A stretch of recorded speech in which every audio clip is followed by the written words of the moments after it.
मथुरा में pulse polio की जागरूकता के लिए आंगनबाड़ी कार्यकर्ती एवं चिकित्सकों ने निकाली रैली। राज्यसभा सांसद ने हरी झंडी दिखाकर किया रवाना।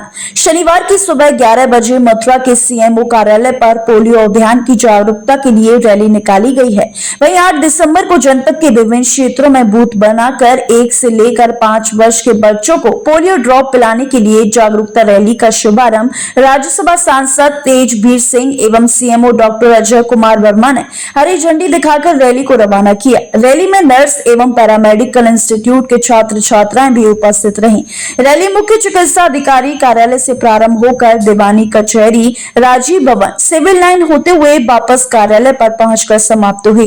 इस अवसर पर मथुरा के राज्यसभा सांसद एवं मुख्य चिकित्सा अधिकारी एवं सभी चिकित्सक उपस्थित रहे, जिसके बाद अधिक जानकारी देते हुए मुख्य चिकित्सा अधिकारी अजय कुमार वर्मा ने बताया।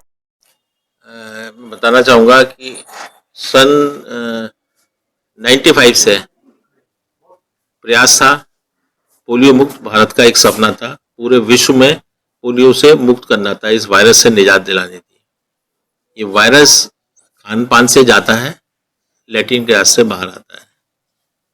जो वैक्सीन थी हमारी, उसका काम तो ये था कि इस वायरस को बाहर निकाले बच्चों के पेट से, और बाहर निकालने के बाद वो स्वतः 72 घंटे में मर जाता है।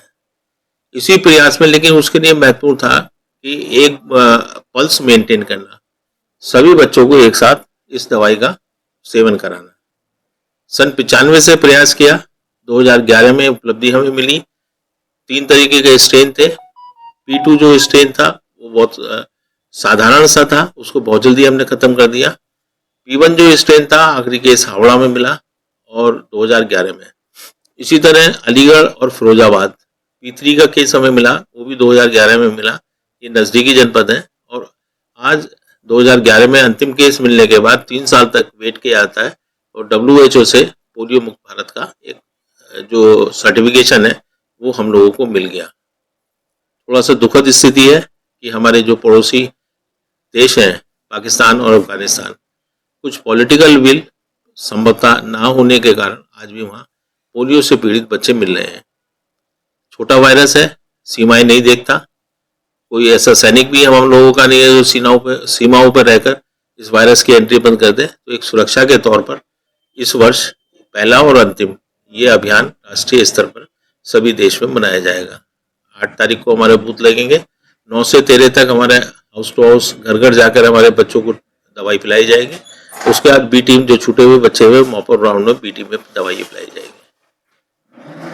सभी हम जानते हैं कोविड जैसी भयानक बीमारी में हमने इसी वैक्सीन के माध्यम से बचाव किया, और हमने ही नहीं बचाव किया, हमने और देशों को भी दिया।